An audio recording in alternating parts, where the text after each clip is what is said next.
Olá, galerinha! Nós vamos conversar um pouquinho hoje sobre transportes e comunicação. Geografia, professora Magna Lacerda. Muito bem, queridos, vejam, as redes de transporte e comunicação são muito importantes. São importantes na organização econômica, na integração dos territórios dos países. E nós podemos dizer que tanto as redes de transporte e de comunicação, elas são infraestruturas. Mas que palavra é essa? Por que eu falo que transporte e comunicação são infraestruturas? A primeira coisa, eu preciso entender o que é uma infraestrutura. Se você tem essa dúvida aqui, ó, então nós temos também a resposta para você. Veja, a infraestrutura é o conjunto de atividades e estruturas da economia de um país que servem de apoio para o desenvolvimento de outras atividades. Então, veja, eu trouxe como exemplo aqui, ó, fazem parte da infraestrutura de um país as rodovias, as usinas hidrelétricas, os portos, aeroportos, os sistemas de telecomunicações, as ferrovias, as redes de distribuição de água e tratamento de esgoto, os sistemas de transmissão de energia. Tudo isso é infraestrutura porque são serviços, né, são atividades de base que possibilitam, né, o desenvolvimento de outras atividades. Então, veja, para que a indústria possa funcionar, ela precisa de energia, né? Não só a indústria, a agropecuária também, o comércio, o turismo e todas as atividades praticamente que o homem realiza precisa de energia. Então, nós precisamos de uma infraestrutura, que no caso seria, então, as usinas hidrelétricas, né? As redes os sistemas de transmissão de energia, para que essas atividades como a indústria, a agropecuária, o comércio, etc., possam se desenvolver. Então, a infraestrutura é aquilo que é básico. Por exemplo, para a água chegar na sua casa e você tomar um banho gostoso, né, bem quentinho, existe toda uma infraestrutura por trás disso daí. E essa infraestrutura, se você pensar, ela começa lá nas barragens construídas para aprisionamento ou represamento da água, para então as turbinas serem movimentadas, muitos fios são colocados de energia de transmissão até chegar na sua casa com uma canalização própria. Então, veja, tem todo um processo até que a água chegue no seu chuveiro quentinho. Esse processo que está por trás disso é o que eu chamo de infraestrutura. Certo? Ficou entendido o que é infraestrutura? Muito bem.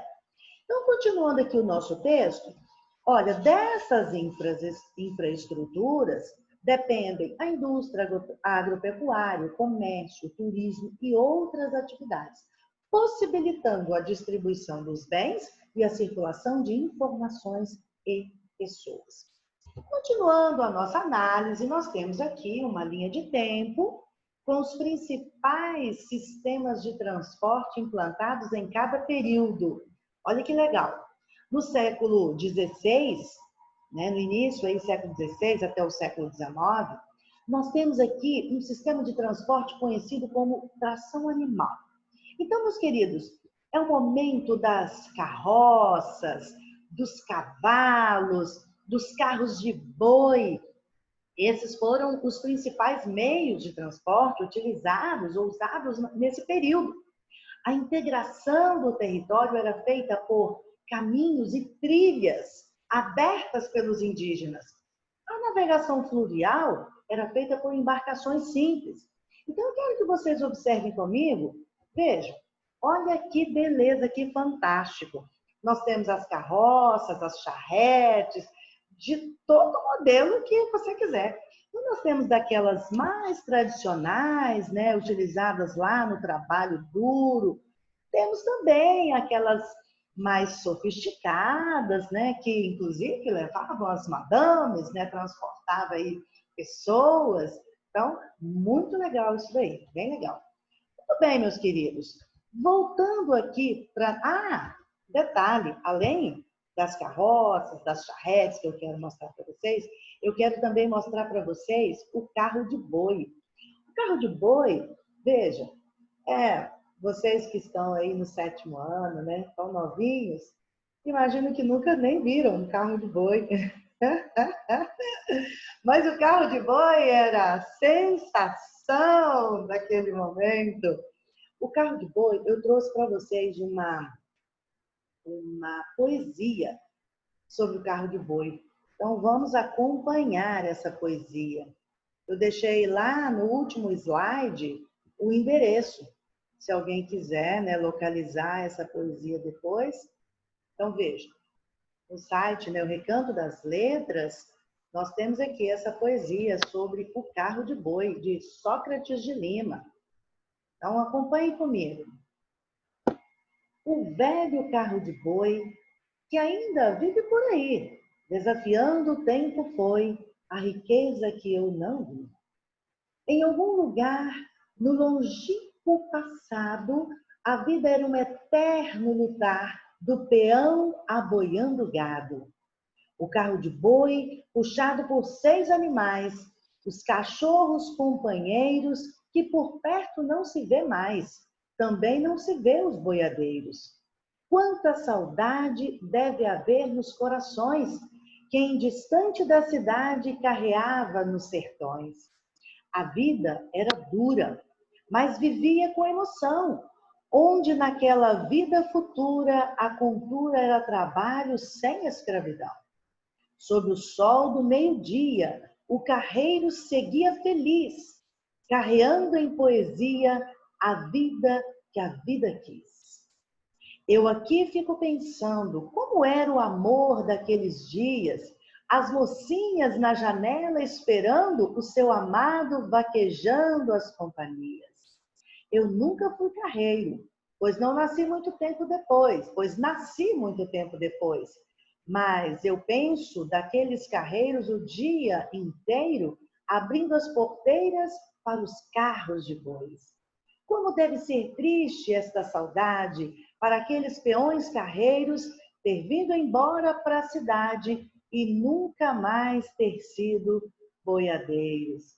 Realmente, né, para as pessoas que viveram esse momento, meu carro de boi, tem uma história, tem uma saudade. E esse carro de boi ainda existe por aí no interior do Brasil. Então, foi a sensação, né, a partir do século XVI, XVII, o carro de boi fez história no nosso país. E voltando lá para o nosso slide, né? Olha aí a nossa sensação. Voltando lá para o nosso slide, nós vamos agora para o século XIX, primeira metade do século XX.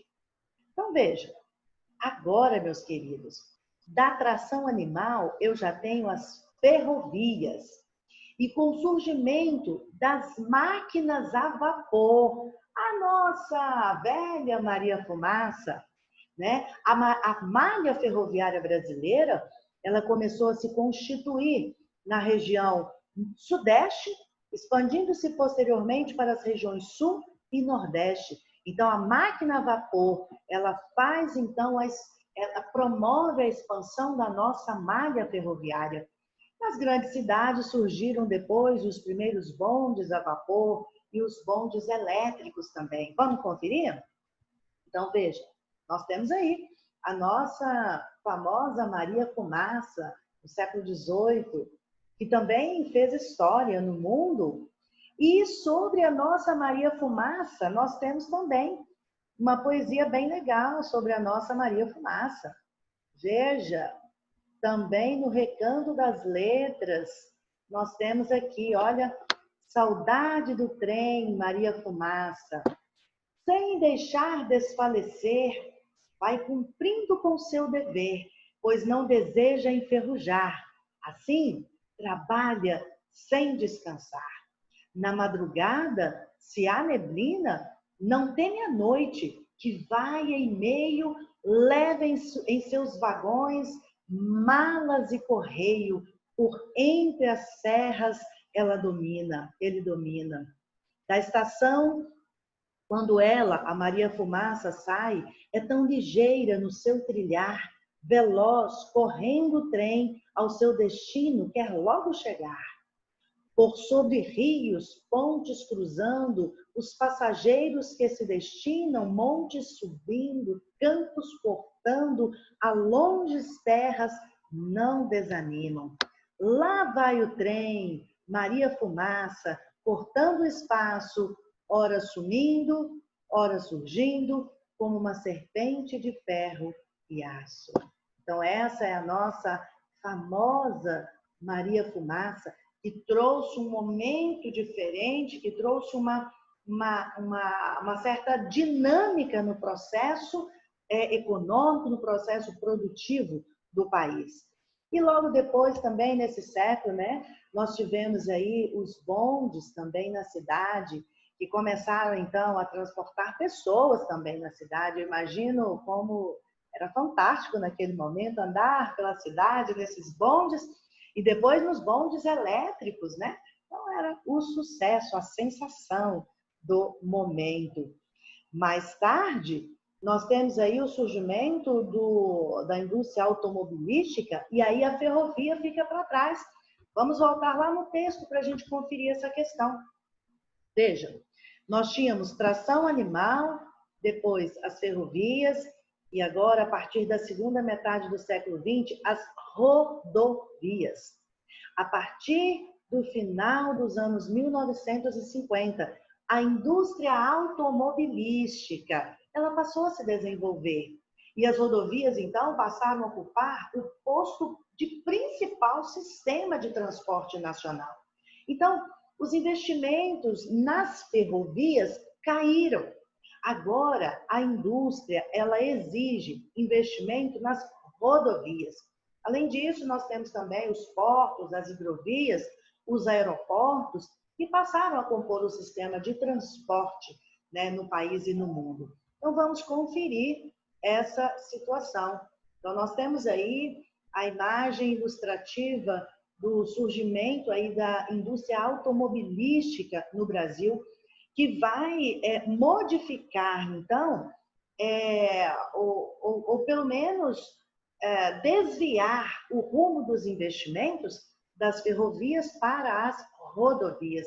E aí nós temos esses carros, né, históricos, antigos, o nosso velho Fusquinha, então, deles até os carros hoje, né, super modernos, e a indústria automobilística, então, passou a exercer um domínio, né, um direcionamento desses investimentos nas rodovias. Além das rodovias, nós já citamos anteriormente, nós tivemos também as hidrovias. São caminhos na água, né, que utilizados tanto para transportes de mercadorias a longas distâncias e também utilizados nas cidades, até para transportes de pessoas e outras finalidades. E temos também o desenvolvimento nesse setor de transporte dos portos, né? E dos aeroportos, aviões de última tecnologia.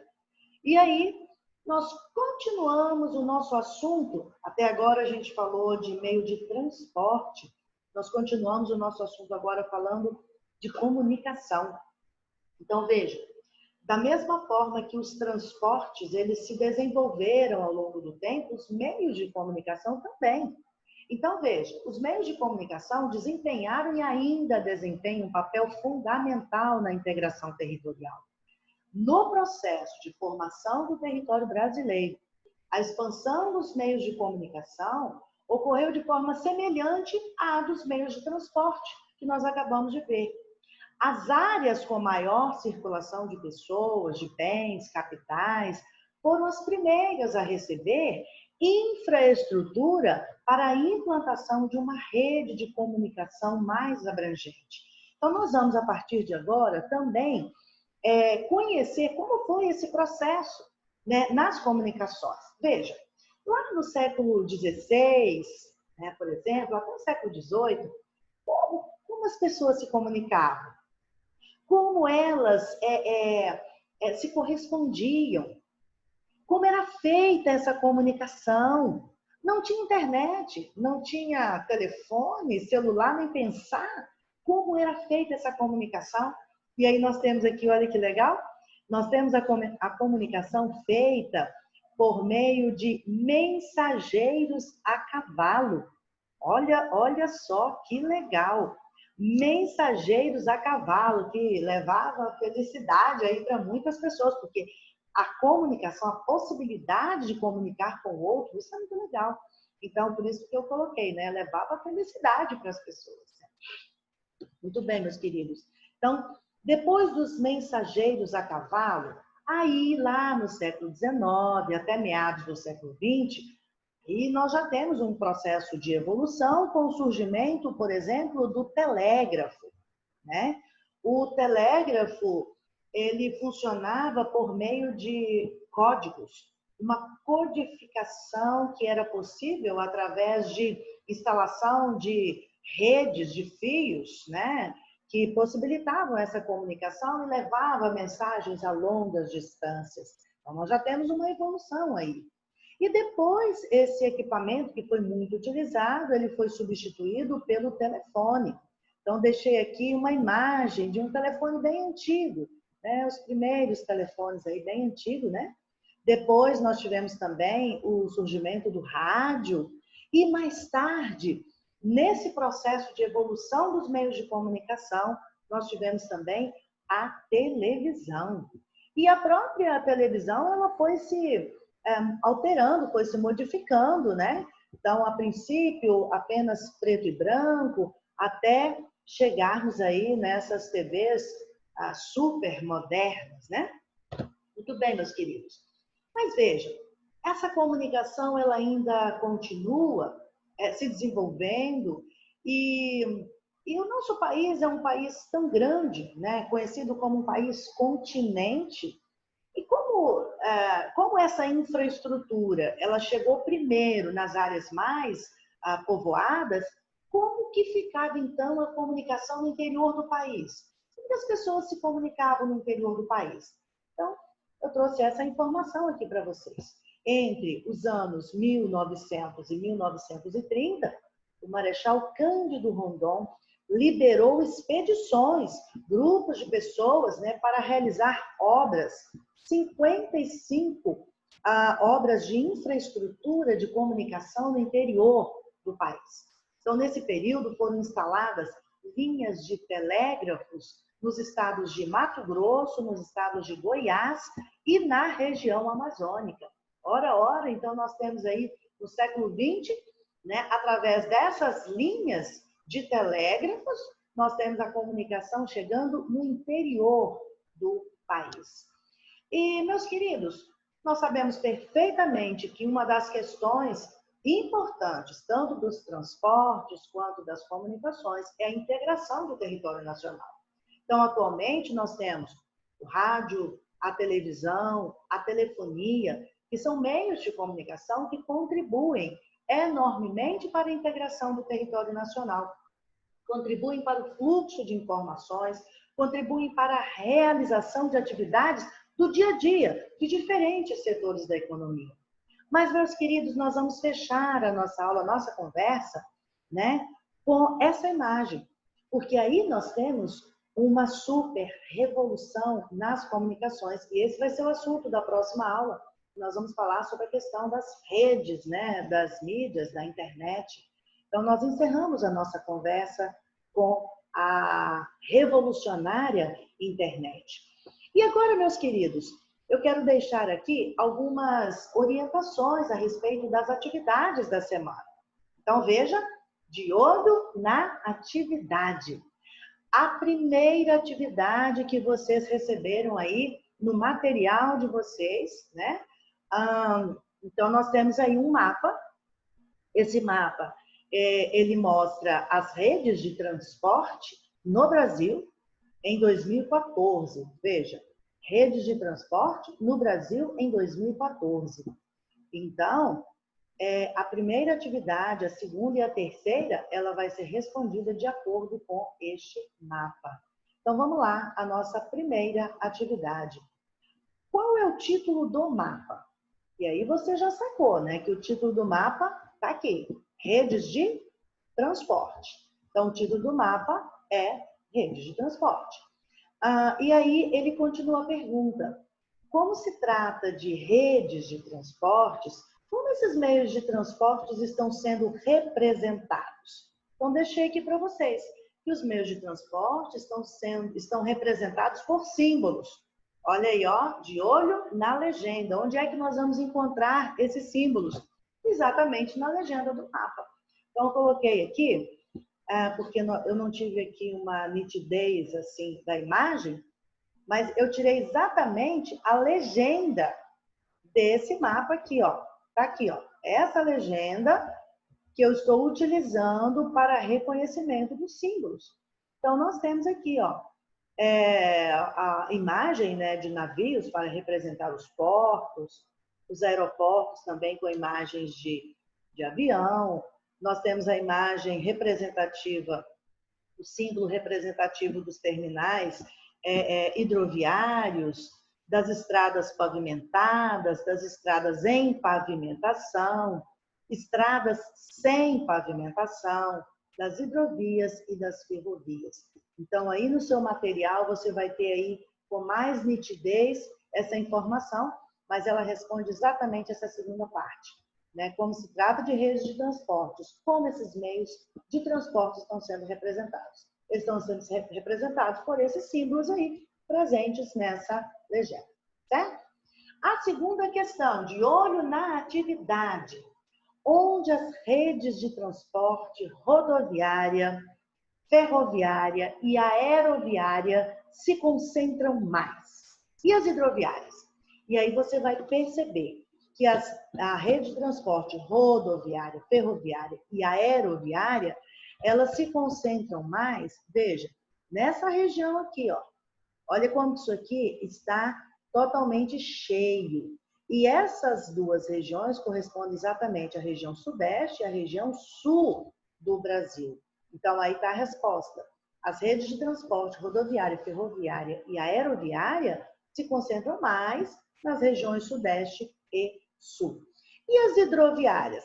As hidroviárias já estão concentradas mais na região norte, 80% na região norte, porque as redes hidroviárias, elas são representadas por essas linhas azul, né?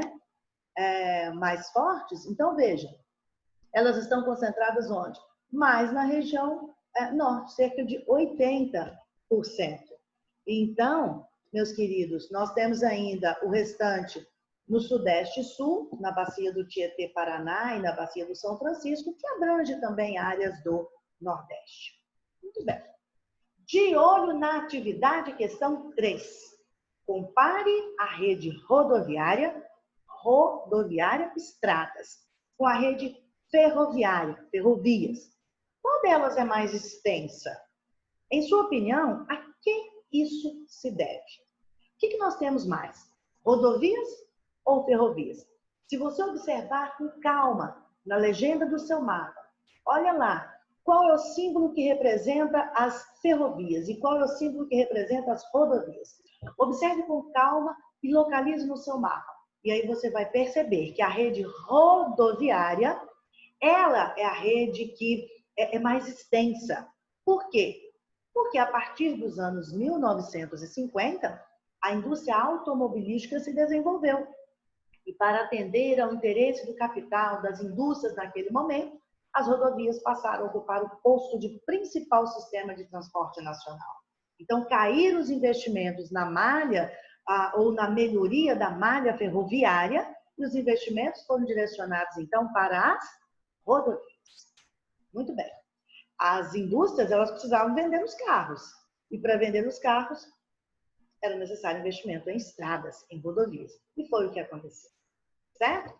E de olho na atividade, questão 4. Observe a charge e responda como os meios de comunicação mudaram o dia a dia das pessoas. É a sua opinião, mas eu deixei aqui também a minha opinião. Veja aqui, ó, a diferença nessas imagens, né? Olha a diferença, a introdução da tecnologia nessas imagens. Então, nós vamos observar o seguinte, eu trouxe como sugestão para vocês de resposta. Os meios de comunicação, como a internet, por exemplo, permitiram acesso à informação de forma instantânea, na hora. Assim como a diminuição das distâncias entre as pessoas. Porque eu posso me comunicar com as pessoas em qualquer lugar do mundo. Não tem distância. Para a internet não tem distância. A charge, então, ela mostra que no passado as pessoas se comunicavam através de cartas, livros, mensageiros ou até com sinal de fumaça. Mas com o avanço dos meios de comunicação e a revolução provocada pela internet, a vida das pessoas ganhou um novo significado. E o mundo do trabalho mudou e ainda passa por mudanças profundas, né? Assim, além de um meio de comunicação, a internet também é um poderoso agente de transformação. Isso aí é uma sugestão explicativa da resposta da questão 4, mas fique à vontade para você colocar com as suas palavras, da forma como você se sentir melhor. E por último, ainda de olho na atividade, a questão 5. Quais os meios de comunicação sua família utiliza para saber mais a respeito da pandemia do coronavírus? Seus familiares se preocupam com as fake news ou as notícias falsas e tentam descobrir se as informações que recebem são verdadeiras? Relate. Muito bem, essa é uma questão muito pessoal, porque aí vai depender de cada família, mas de qualquer forma eu deixo aqui a mensagem para você, né, meu aluno, você é nota 10. Então você vai conseguir resolver, né, as atividades uma a uma com tranquilidade. Faça isso. Eu agradeço, então, a presença de vocês na aula.